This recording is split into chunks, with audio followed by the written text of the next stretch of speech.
sources sûres avec Jean-Charles Simon.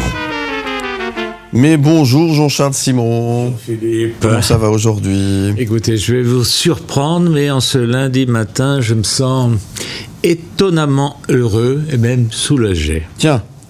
Oui, par solidarité avec mes concitoyens genevois. Je vous ai dit que j'étais né à Genève ?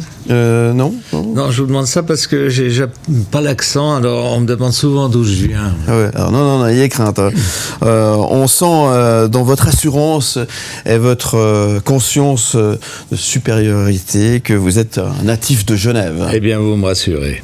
Et donc, aujourd'hui, je suis comme les Genevois, comme tous ceux qui aiment Genève, tous ceux qui simplement vont travailler à Genève. Ouais. Je suis soulagé que ce week-end d'enfer soit terminé. Tiens.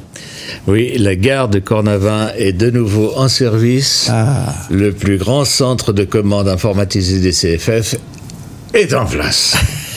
Alors, une telle opération était une première, vous le savez, ouais. N'est-ce pas ? Et en effet, déjà eu des interruptions dans des gares, mais jamais de cette envergure.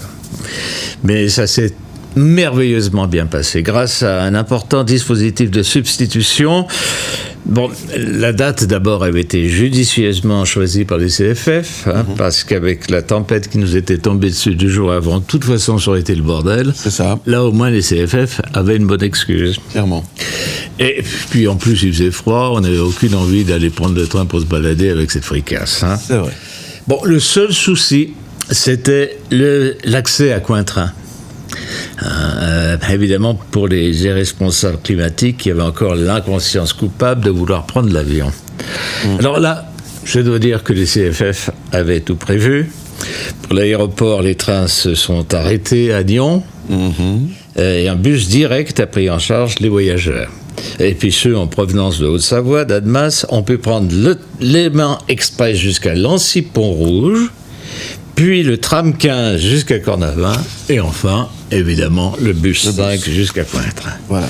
Bon, il fallait simplement compter 1 jour ou 2 de plus maximum pour rejoindre New York, mais c'était malgré tout infiniment plus court qu'à l'époque du Titanic, et cette fois, tout le monde, je crois, est arrivé à bon port. Le seul point noir qui pourrait perdurer, évidemment, encore quelques jours, c'est la circulation routière dans le secteur de la place de la Gare. Mais je rassure aussi les Genevois, contrairement à Lausanne, la situation pourrait revenir à la normale dans quelques jours et non pas à la fin du siècle. Voilà.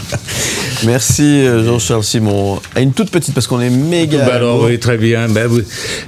Grande victoire des écolos, évidemment dans les élections hier, mais aussi ils se réjouissent de la claque qu'ont pris les climato-sceptiques. Ouais. En effet, je ne sais pas si vous l'avez vu, mais la Brévine a gagné 30 degrés en 24 heures. Incroyable.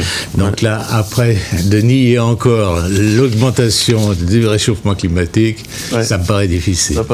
Merci Jean-Charles Simon. À demain, on vous retrouve en podcast et en image sur le site mlemedia.ch. M-le-Média présente De sources sûres avec Jean-Charles Simon.